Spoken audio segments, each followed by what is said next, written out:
Today, we're stepping quietly into the world of the imperial palace, a place of carved red pillars, still lotus ponds, and endless rituals. And we're following someone whose life was woven deeply into the rhythms of the court, a eunuch in ancient China. Let's imagine a peaceful day in his life, slow, reflective, and full of small details that history often forgets. Early morning. The palace is still half asleep when he wakes. He rises long before sunrise in a small shared chamber tucked behind one of the palace's many service courtyards. His bed is simple, a wooden frame, a thin mat. But the room is quiet, and for him that calm is a kind of comfort. He folds his bedding with practiced precision. In the palace, everything has an order, even the way a blanket is creased. There's no rush, just steady movement. Outside, faint lantern light trembles against the walls. Other eunuchs murmur softly as they begin their own routines, each one moving like part of a larger silent machine that keeps the court alive. Our eunuch washes his face with cool water, ties his hair neatly, and puts on his dark, modest robe. He's ready long before dawn fully arrives. First tasks of the day. His mornings begin with service. Maybe he's assigned to one of the imperial storerooms, checking scrolls and ledgers by lamplight. Maybe he serves a higher-ranking official or assists a prince, preparing the room for their morning rituals. Or perhaps he works in the quieter spaces, tending incense in the ancestral halls, where the air always smells faintly of sandalwood. Whatever his duty, he works quietly. Eunuchs are expected to move with gentleness, to speak softly, and to maintain balance and composure. These traits become second nature over the years. There is no hurry, no frantic rushing. Everything is done with slow, deliberate care. Breakfast in the inner court. After the first round of duties, he joins others in one of the side courtyards for a modest breakfast. The meal is simple: a bowl of warm rice porridge, maybe some pickled vegetables, or a small steamed bun. They sit on low stools, eating slowly, chatting in hushed tones. Some days they talk about court rumors. Some days they talk about nothing at all, just enjoying the brief stillness before the palace comes fully alive. For a moment, the palace doesn't feel so enormous. Mid-morning, the heart of palace life. As the sun rises, the palace brightens.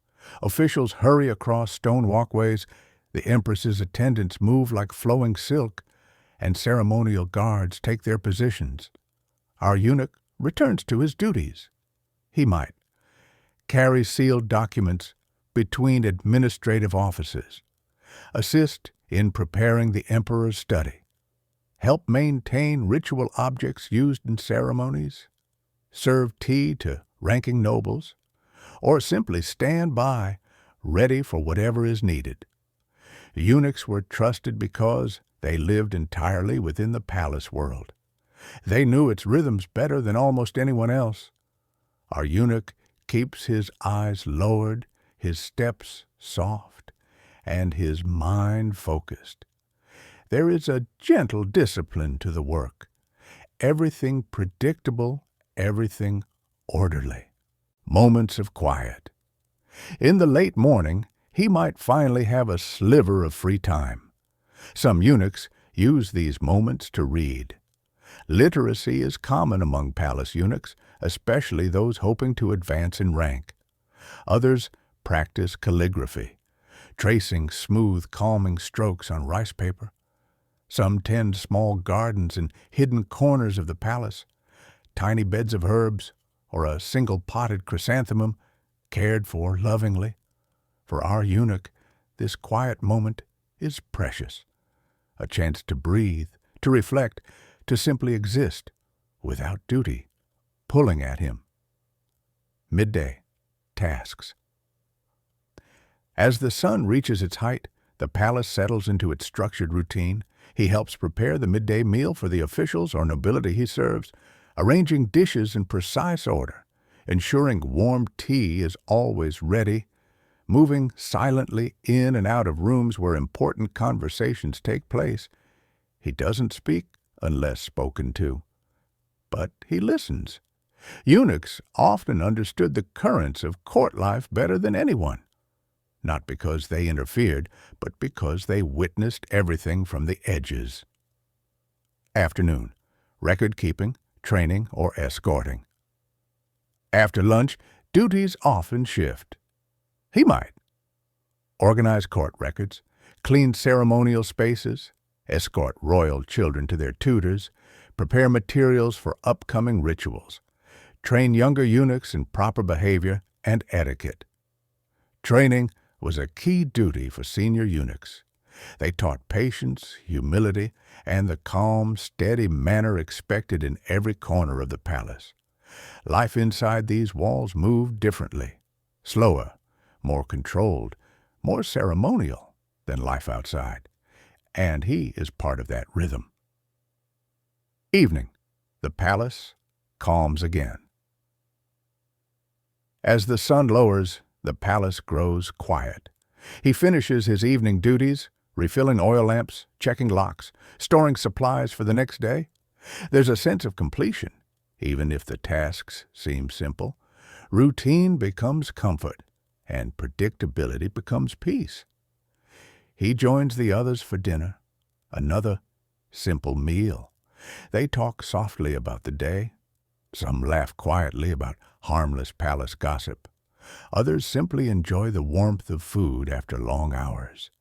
The palace walls absorb the sound, keeping everything gentle and subdued. Before returning to his sleeping chamber, he takes a short walk along one of the inner courtyards. The lanterns glow softly, their reflections stretching across the polished stone. A breeze stirs the leaves of the old palace trees, which have seen generations of emperors come and go.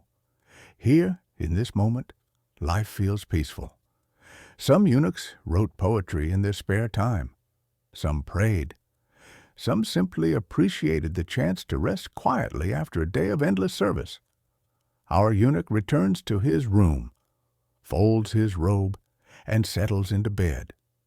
The palace around him seems enormous again, but familiar, a world he understands deeply. He breathes slowly, listening to the faint night sounds of the inner court. Tomorrow will be much the same, and in that sameness, there is a kind of serenity.